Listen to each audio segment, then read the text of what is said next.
Hi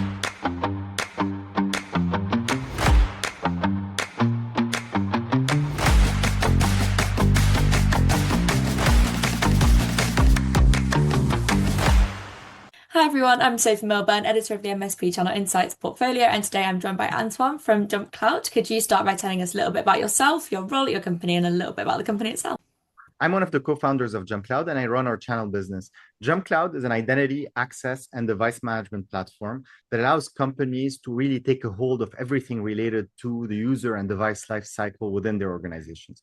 So when you think about it, if you're a company operating today, you need to onboard new employees, offboard employees. You need to give your employees access to their devices, networking equipment, cloud applications, on-premise applications, and that can be super complex, super expensive, and hard to manage. Like think about needing an application for Mac device management, another one for single sign-on, another one for multi-factor authentication and password management, and it's extremely complicated. Right?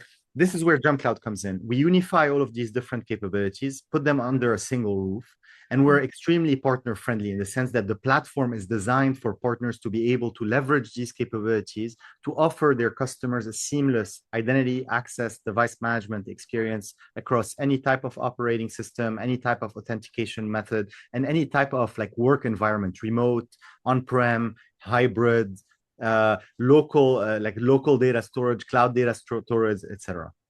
Fantastic, that was a great overview, thank you. So JumpCloud have highlighted the need for MSPs to move from transactional providers to trusted advisors. And what does that kind of shift look like in practice, and where should MSPs start to focus on that? So the world's changed a lot in the last 5 years. Companies are a lot more opinionated around the tooling that they want to use. Like we want to use Slack as opposed to Teams. We want to use Google Workspace as opposed to Office 365, Cursor for coding, Claude instead of Copilot or ChatGPT. So there's a lot more opinion around this, right? In addition to that, there's this whole wave of like agentic capabilities that have been created that are either proactively adopted by companies or still, like when you look at the broader scope of companies, still reactively adopted. Like I'm using Microsoft. Microsoft introduces new capabilities that allows me to streamline things across different business units. Same for Google, same for different tooling, right? So the need of the customer today has changed, where in the past it was, allow me to connect to this resource. I need to be able to edit my Word documents in the cloud.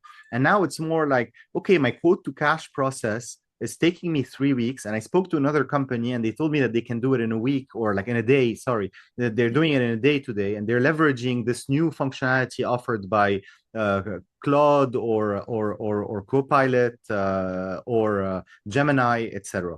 So like solving for that is not a function of setting up a tool, like pressing the buttons to put the right specific. You need to really understand the business and understand how that quote to cash process works across the company.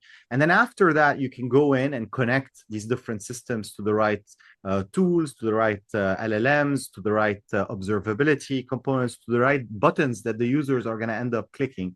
And that's the new role, I would say, of a managed services business in that like new reality. And it's still early. Like there's still a lot of room to go in that direction. And we're seeing a lot of our partners adopt it, really embrace it. And you can see it on their website. The website's completely changed. It's talking about workflows, business outcomes, right? Less so about like we'll secure your email and do this and do that. So yeah, that's how I think you do it practically. You start having these conversations with your customers. You try to understand what processes within their businesses are broken, unoptimal, costly, cumbersome, and you start the conversation there. How can we help you solve it? Amazing. And like you mentioned, it's not an easy process at all. It's, becoming more and more and more complex as we're moving forward. So what kind of approaches or strategies do you see as most effective for MSPs to simplify that process? I think that understanding the landscape really well is important. That doesn't mean like knowing what the bleeding edge of the bleeding edge looks like, the Twitter update of this new tool that came up yesterday. It's more around where are the capabilities today? And where are they going to be based on the general consensus in the next 6 to 12 months? I think it starts there. And then you look at your existing tooling. Like you're using tons of different things. There's legacy components in your environment that you're still keeping because they're ultra cheap. Your team has gotten used to them, but they're not really conducive to that new world that you're trying to do.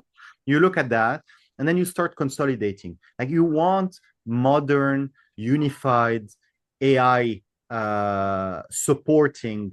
And I know that a lot of MSPs that I speak with have developed like an apprehension to the AI term because everyone's saying AI, AI, AI, AI. Such a buzzword.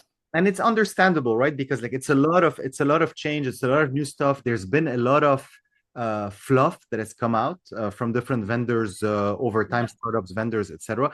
But the wave has already formed. It's not gonna deform, right? So you need to embrace it, and you embrace it in a way where you're not subscribing to the fluff, the bleeding edge that's still untested. Like understanding where the market is today, how you allow your customers to effectively compete and outperform their competitors, whether they're a small vet clinic somewhere to a regional bank operating in a certain region. And then you position yourself in a way where you're able to effectively start to help them make sense of all this new innovation. Amazing. And have touched briefly on some of the parts of my next question, but how would you say the kind of global trends such as like cloud adoption, hybrid work, and shifting compliance requirements and all of those things are kind of shaping the MSP landscape in 2026? I think that that's a wave that was accelerated greatly like 5, 6 years ago during the pandemic, and it kind of like formalized it, like etched it in stone, and like just started pulling the market. And we were a huge player in that, right? Like we helped tons of companies during the pandemic, and still today, way more companies like move off on-premise, consolidate across different clouds, make sense of different types of operating systems, allow remote workers, on-premise workers, hybrid workers, consultants to effectively take part of like the company dynamics. But it's like there's a long tail to it. There's a lot of companies that still need to go through that transformation, like a full transformation to partial transformation, depending on where they're at.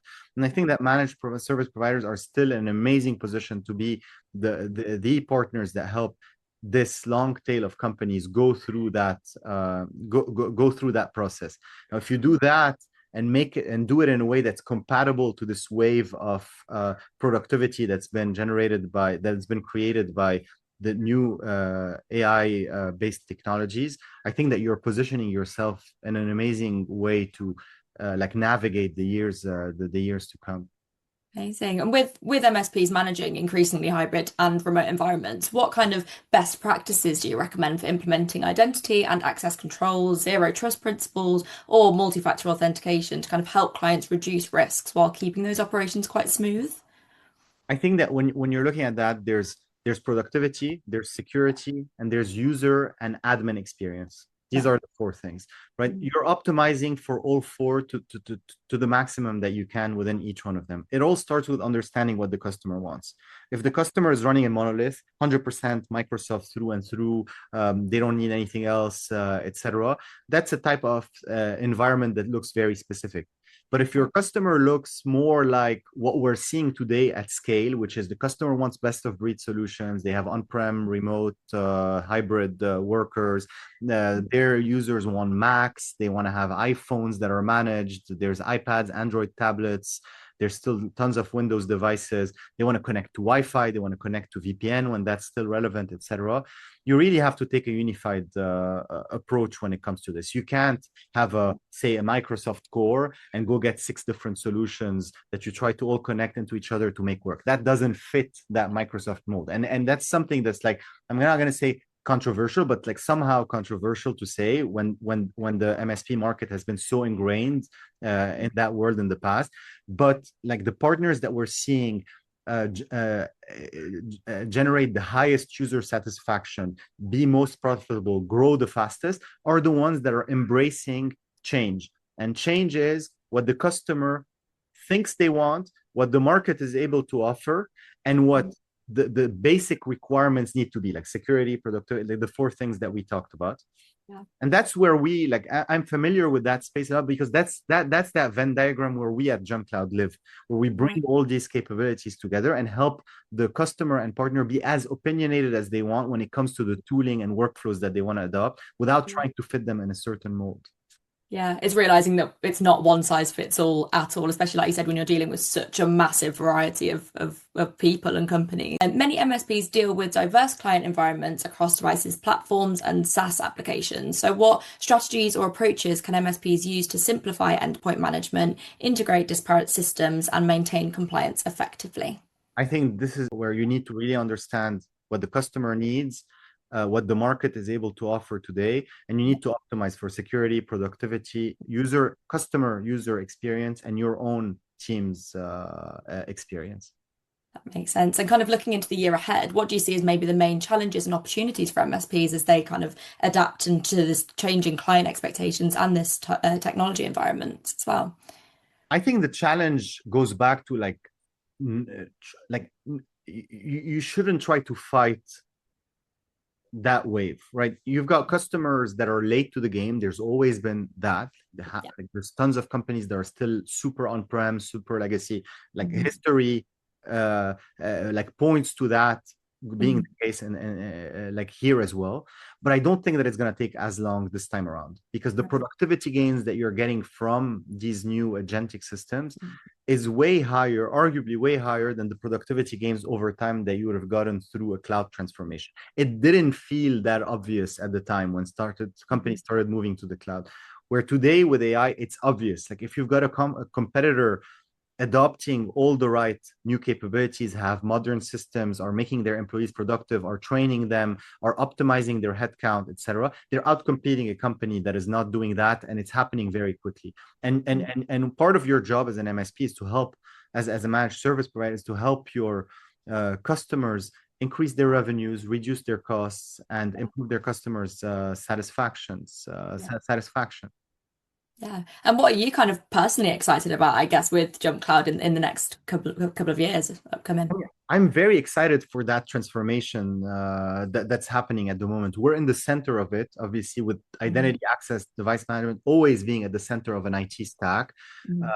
With this new infusion of AI productivity that's helping us improve our own business, helping us improve our partners' businesses, helping us improve our end customer businesses. I'm extremely excited. The amount of innovation that is happening is mind-boggling. Yeah. Uh, I think that the gains that companies are going to find are going to be amazing. There's going to Mhm. be tons of new winners in that space. There's going to be some losers in the space, but the world has like already changed. And for companies like us, us and our partners, I Mhm. think that we're at the perfect intersection of that new world, and we have the opportunity to make a lot do with it. Amazing. Well, I'll be excited to watch this space and see what happens in the next couple of years. So thank you for your time. That's all my questions. Thank you very much, Sophie.